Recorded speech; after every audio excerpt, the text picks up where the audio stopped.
Assalamualaikum warahmatullahi wabarakatuh. Salam sejahtera untuk kita semua. Perkenalkan, nama saya Aminullah, salah satu dosen Prodi Administrasi Publik Fakultas Ilmu Sosial dan Politik Universitas Yudharta. Pada kesempatan kali ini saya akan menjelaskan mata kuliah kebijakan publik. Adapun pemaparan mata kuliah kebijakan publik ini dalam rangka unjuk kerja bukti pelaksanaan Tridharma Perguruan Tinggi bidang pengajaran. Dalam mendeskripsikan mata kuliah ini, saya menggunakan pendekatan DIA, di mana singkatan dari delivery, interaction, dan assessment. Delivery akan menjelaskan apa yang dibawakan dalam materi perkuliahan yang saya ampu ini. Interaction, bagaimana saya menjalin interaksi dalam proses belajar mengajar kepada peserta didik dalam mata kuliah ini. Sedangkan assessment akan menjelaskan bagaimana saya mengukur penilaian kinerja mahasiswa secara objektif di kelas. Sebelum saya masuk pada DIA, saya akan menjelaskan sebenarnya apa mata kuliah kebijakan publik ini. Mata kuliah kebijakan publik ini hadir untuk membekali mahasiswa Prodi Administrasi Publik Universitas Yudharta untuk melihat, memahami, menganalisis kebijakan publik pada semua tingkatan, baik pada pemerintahan pusat, pemerintahan daerah provinsi, pemerintahan daerah kabupaten kota. Sehingga nantinya dengan profil lulusan analis kebijakan publik yang handal dan dapat dipercaya. Bicara mengenai kebijakan publik, mari kita berangkat dari ontologi kebijakan. Ontologi kebijakan itu mempunyai 3 indikator yang harus kita pahami. Yang pertama, ontologi yang pertama adalah serangkaian tindakan pemerintah. Artinya ada perbuatan dan tindakan yang dilakukan oleh pemerintah. Dalam hal ini adalah membuat sebuah kebijakan. Ontologi yang kedua, ada dalam kebijakan harus mempunyai tujuan. Jika dalam sebuah kebijakan tujuannya saja tidak jelas, maka akan menimbulkan pro dan kontra terhadap kebijakan yang diproduksi. Yang ketiga, ontologi kebijakan itu harus kemudian berorientasi kepada kepentingan masyarakat umum, pada civil society atau pada kepentingan masyarakat. Tentunya jika kemudian kebijakan publik itu lebih dominan kepentingannya itu terhadap masyarakat, maka saya yakin permasalahan yang ada itu akan terselesaikan. Berbeda dengan ketika pembuatan kebijakan publik itu lebih didominasi oleh kepentingan-kepentingan kelompok, kepentingan komunitas, atau bahkan kepentingan kekuasaan.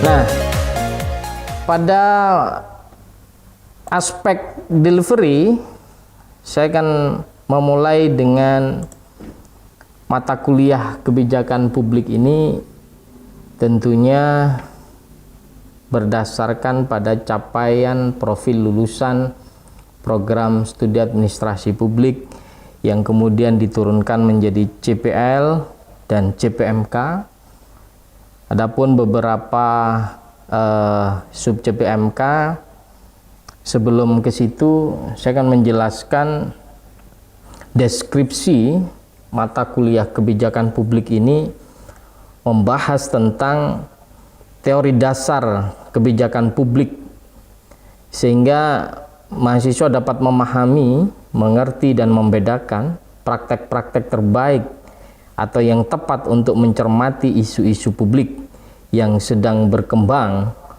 dan penyelesaian terhadap masalah yang dihadapi dalam kebijakan publik, khususnya yang berkaitan dengan tindakan perumusan atau dalam bahasa kebijakannya disebut dengan formulation, pelaksanaan atau implementation, dan pada tingkatan yang terakhir adalah bagaimana kebijakan itu dievaluasi atau evaluation. Ada beberapa sub CPMK yang kemudian ditetapkan dalam mata kuliah kebijakan publik ini. Yang pertama, mahasiswa mampu menjelaskan tentang pengetahuan ilmu kebijakan publik. Yang kedua, mampu menjelaskan konsep dan dasar model-model formulasi kebijakan publik. Yang ketiga, mahasiswa mampu memahami konsep, studi, dan model-model implementasi kebijakan publik. Dan yang keempat, mahasiswa mampu menganalisis dan evaluasi dampak dari kebijakan publik ini. Tentunya dalam mata kuliah ini menggunakan beberapa referensi baik bersumber dari buku dan jurnal-jurnal terupdate berkaitan dengan perkembangan studi kebijakan publik dan isu-isu strategis, isu-isu terupdate mengenai kebijakan publik yang hadir saat ini. Adapun untuk meringkas pembahasan materi dalam mata kuliah ini, saya membagi beberapa bagian. Bagian yang pertama adalah konsep kebijakan publik, ruang lingkup kebijakan publik, hierarki dan aktor kebijakan publik. Yang keempat, kerangka kerja kebijakan publik. Yang nantinya bagian-bagian ini akan mempermudah bagi mahasiswa untuk mengetahui dan memahami bagaimana nantinya memahami mata kuliah kebijakan publik ini. Bagian yang kedua nanti kita mulai masuk pada model-model perumusan kebijakan publik, mulai dari ada nanti model perumusan dari Thomas Erdős, David Easton, dan Payne and Noem. Bagian yang ketiga, nanti kita masuk pada studi implementasi kebijakan publik. Tentunya nanti dalam perkembangannya, implementasi publik itu memiliki beberapa model implementasi kebijakan publik. Diantaranya ada model dari Edward III, Masmanian dan Sabatir, dan tentunya untuk yang paling terbaru ada integrasi antara manajemen dan kebijakan publik itu disampaikan oleh Sanford and Moulton. Bagian yang keempat, nanti kita akan membahas pada urgensi dan konsep evaluasi kebijakan publik. Yang kedua, studi dan model evaluasi kebijakan publik. Baru nanti bagian terakhir, di bagian kelima, evaluasi dan dampak kebijakan publik. Dan yang kedua, hubungan antar siklus kebijakan publik.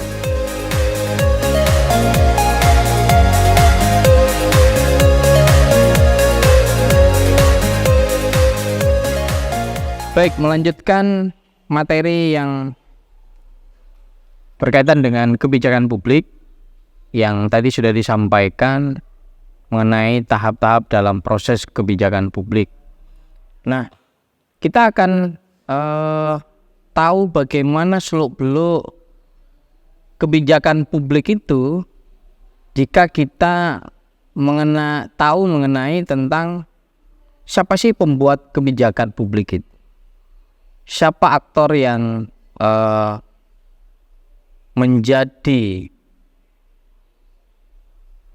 pemicu utama dalam proses pembuatan kebijakan publik. Jangan sampai lupa bahwasannya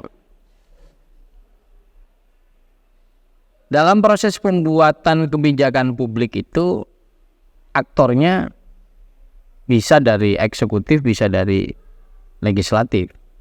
Ya, tentunya melihat konteks kebijakan yang akan dibuat. Nah, siapa itu? Ya, kita harus melihat hierarki kebijakannya, level kebijakan publik yang dibuat itu pada level mana. Artinya hierarki kebijakan itu bisa berada pada wilayah pemerintah pusat, bisa berada pada wilayah pemerintah daerah. Tapi setidaknya kita nanti akan mengenalkan dalam mata kuliah kebijakan publik ini, kalian nanti akan mengenal siapa saja aktor dalam kebijakan publik itu. Paling tidak kebijakan publik yang berada di sekitar kita. Kira-kira saudara-saudara bisa memahami dan menangkap itu ya?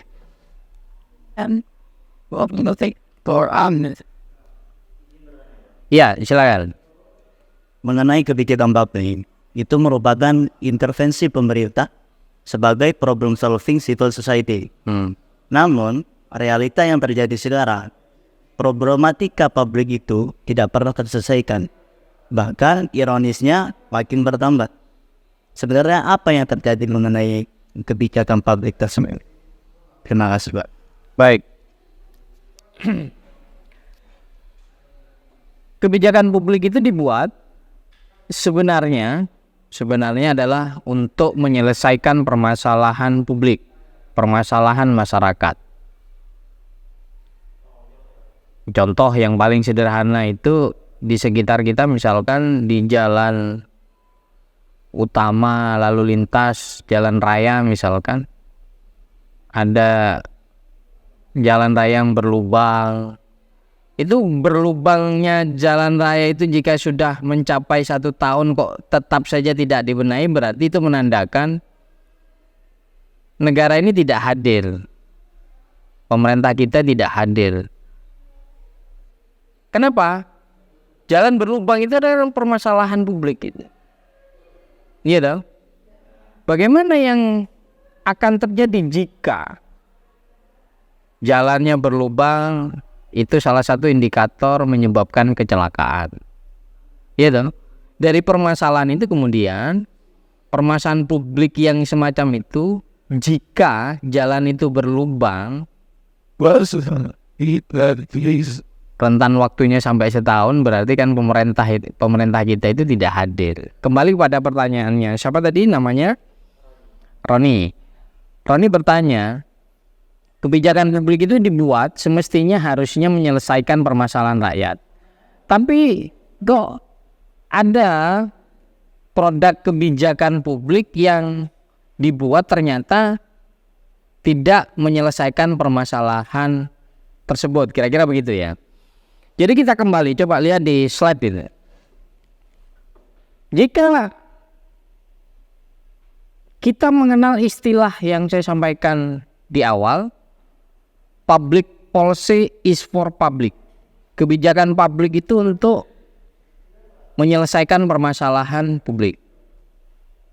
Tapi pertanyaan Roni itu mungkin lebih pada istilah yang kita kenal dengan istilah public policy is not for public.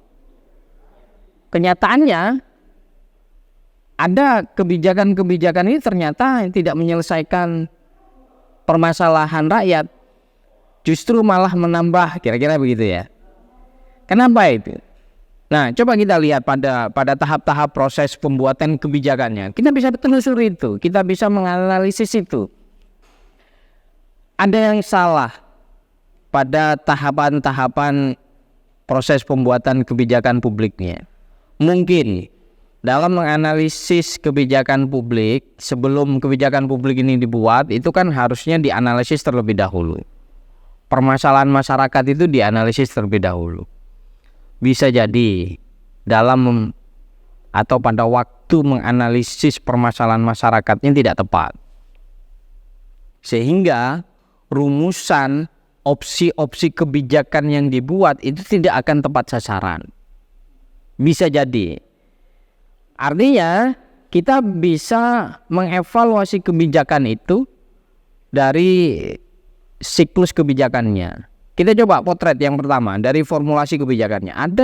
Ada kesalahan enggak dalam formulasi kebijakannya? Dimulai dari tahapan penyusunan agenda itu.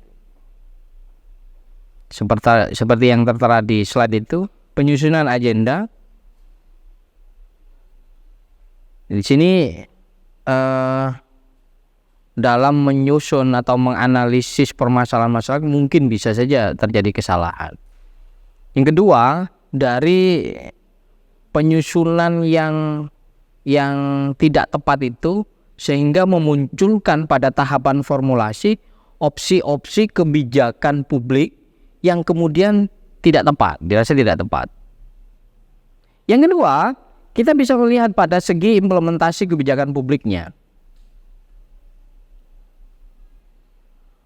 Kebijakannya sudah benar, analisisnya sudah benar, analisis permasalahannya sudah benar.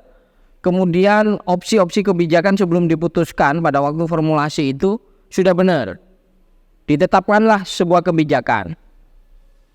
Tetapi ada yang salah, implementornya, SDM-nya tidak menjangkau atau tidak memahami apa tujuan dari kebijakan itu. Bisa juga terjadi pada siklus implementasinya. Gitu. Kalau kita mau masuk pada siklus yang ketiga, yang evaluasi kebijakan, logikanya sederhana. Jika formulasinya bagus, implementasi di lapangan bagus, maka seharusnya evaluasinya bagus, iya kan? Ini logis gitu. Yang tidak logis itu begini, formulasi kebijakannya jelek, implementasinya bagus, evaluasinya bagus, ini aneh, iya kan? Seperti pertanyaan Roni itu mungkin mengarahnya ke situ tadi. Formulasinya jelek, implementasinya bisa kelihatan bagus untuk kepentingan pencitraan politik misalkan. Jadi bisa jadi kemudian dihembuskan dengan memakai alat-alat instrumen media misalkan. Bahwasannya implementasi kebijakan ini sangat bagus, begini-begini, dikuasai dan menguasai pemberitaan.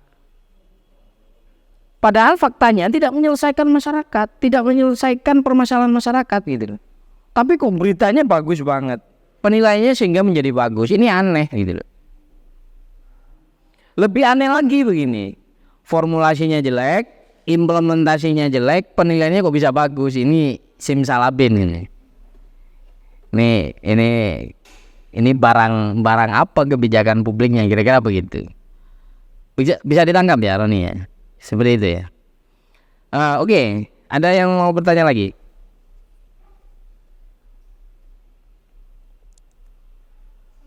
Ya, silakan. Seperti apa yang sudah dijelaskan oleh Bapak tadi mengenai aktor perumus dalam kebijakan bisa berasal dari badan eksekutif maupun legislatif. Nah, siapa sih aktor yang paling dominan dalam perumusan kebijakan? Oke, baik. Saya coba lebih spesifik ya. Saya coba, namanya siapa? Tia. Kamu mempertanyakan aktor kebijakan di level mana? Mulai ada level pusat, di daerah, pemerintahan daerah tingkat provinsi, atau pada pemerintahan daerah tingkat kabupaten atau kota. Boleh dijelaskan ketiga-tiganya, Pak? Oke, baik. begini. Terkait decision maker, pengambil keputusan. Decision maker itu bisa kemudian dari eksekutif dan legislatif. Contoh misalkan kalau di tataran pemerintahan pusat itu pembuatan undang-undang. Pembuatan undang-undang, misalkan contohnya biar kita satu perspektif, contohnya undang-undang Cipta Kerja atau yang lebih dikenal dengan Omnibus Law ya. Itu sebelum menjadi undang-undang itu pasti ada RUU-nya, rancangan undang-undangnya. Nah, rancangan undang-undang ini bisa dari eksekutif, dalam hal ini presiden, bisa dari legislatif, dalam hal ini Dewan Perwakilan Rakyat DPR RI, yang kemudian DPR RI itu basisnya adalah wakil rakyat. Jadi rancangan undang-undang itu bisa dari eksekutif dan legislatif, bergantung nanti mau cepat atau tidak, itu bergantung pada koalisi yang ada, kira-kira begitu. Kalau koalisinya besar, maka akan cepat, seperti yang terjadi hari ini. Misalkan partai pemenang itu di eksekutif dan legislatifnya dikuasai, itu bisa cepat, kira-kira begitu. Kalau contoh di pemerintahan daerah provinsi ya sama, eksekutifnya adalah gubernur, legislatifnya siapa? DPRD provinsi. Jadi antara keduanya, jika kemudian terhadap rancangan undang-undang itu sepakat, maka mereka berdua, legislatif dan eksekutif, itu mengesahkan rancangan undang-undang atau rancangan peraturan daerah oleh legislatif dan eksekutif. Jadilah itu barang namanya produk kebijakan. Begitu juga ke bawah, di tataran pemerintahan kabupaten atau kota. Ada wali kota yang di kota bersama DPRD tingkat 2 kota, atau bupati bersama dengan DPRD kabupaten tingkat 2. Jadi apapun yang kemudian mereka produksi itu harus berbasis pada permasalahan yang terjadi pada masyarakat. Jadi biar kemudian public policy, kebijakan publik yang dibuat oleh public authorism, otoritas publik di sektor publik, itu bisa betul-betul menyelesaikan permasalahan masyarakat. Jadi kalau kita mengingat, mereview dari awal pertama kali perkuliahan itu, kita melihat kebijakan publik dari segi ontologinya, ada serangkaian tindakan yang dilakukan oleh pemerintah, yang kemudian kebijakan itu harus punya tujuan. Yang kedua, yang ketiga, kebijakan publik itu harus betul-betul berbasis pada penyelesaian permasalahan masyarakat. Seperti itu, Pak, bisa ditangkap? Baik. Jadi saya tekankan kembali pada tahap-tahap dalam proses pembuatan kebijakan publik, kita harus betul-betul melihat fase yang ada pada tahap-tahap proses pembuatan kebijakan, kemudian karakteristiknya, dan yang terakhir ilustrasinya. Itu bisa kemudian menjadi gambaran buat kalian supaya memahami siapa sih sebenarnya aktor yang berada di balik pembuatan kebijakan tertentu, kira-kira begitu.